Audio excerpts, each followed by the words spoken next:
तर मी काल मार्केटमधनं अळूची पानं आणलेली होती। आता ह्या अळूच्या पानापासून आपण वडी तयार करणार आहोत। तर त्यासाठी मी इथे एक बाउल घेतलेला आहे आणि आता त्यामध्ये आपल्याला 4 ते 5 चमचे बेसन पीठ घ्यायचं आहे। हे आपलं घरगुती डाळीचं बेसन पीठ आहे।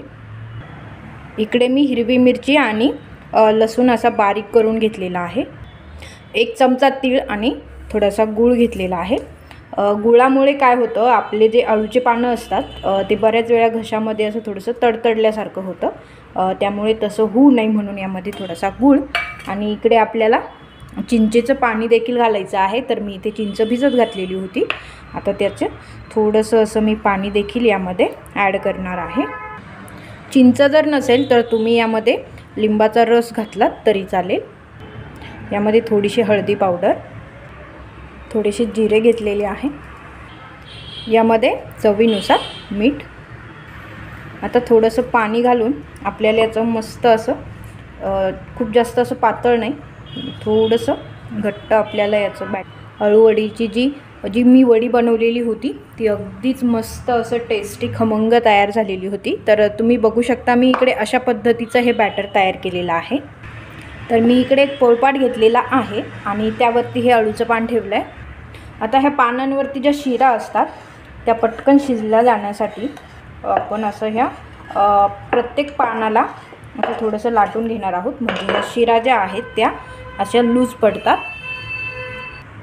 पान जर कवळं असेल तर असं काही करण्याची गरज नाही आहे, पण थोडंसं जर निब्बर पान असेल तर त्यासाठी आपल्याला असं करावं लागतं, म्हणजे ह्या ज्या शिरा आहेत त्या पूर्ण अशा व्यवस्थित लूज होतात आणि पटकन आपली वडी देखील शिजते। आता हे पान आपल्याला उलटं ठेवायचं आहे, असं ठेवणार नाही आहेत आपण, उलट्या बाजूने आपल्याला याला हे पीठ असं लावून घ्यायचं आहे।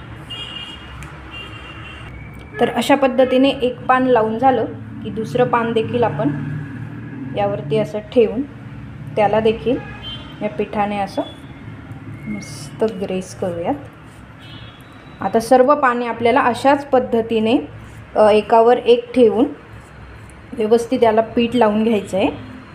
तर माझ्याकडे इथे 5 पानं आहे आणि त्या 5ही पानांना मी एकाच पानावरती आणि एकच रोल बनवणार आहे। तर असं हे संपूर्ण लावल्याच्या नंतर मी याला असं फोल्ड करून घेते आणि फोल्ड केल्यानंतर देखील आपल्याला थोडंसं असं हे बॅटर यावरती लावायचं आहे। मस्त घट्ट असा टाईट रोल तयार करणार आहोत।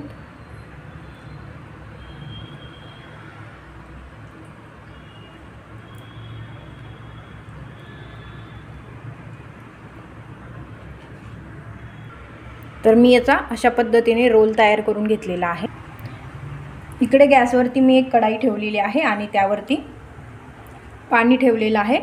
इथे मी ही पुरणाची चाळणी घेतलेली आहे आणि आता आपण जी वडी बनवलेली होती ती अशी आपल्याला यावरती व्यवस्थित शिजवून घ्यायची आहे। एक 10 मिनिटे आपल्याला आता याला मस्त अशी शिजवून घ्यायची आहे। त्याच्यावरतून झाकण एक 10 मिनिटानंतर आपण बघूयात आपली वडी मस्त अशी फुगलेली आहे आणि मी तिला एक 5 मिनिटानंतर मी असं पलटवलेलं होतं। आता आपण गॅस बंद करूया आणि वडी थंड होण्यासाठी बाहेर काढूयात। आता थंड झाल्याच्या नंतर आपल्याला हिला अशी कट करून घ्यायचं आहे।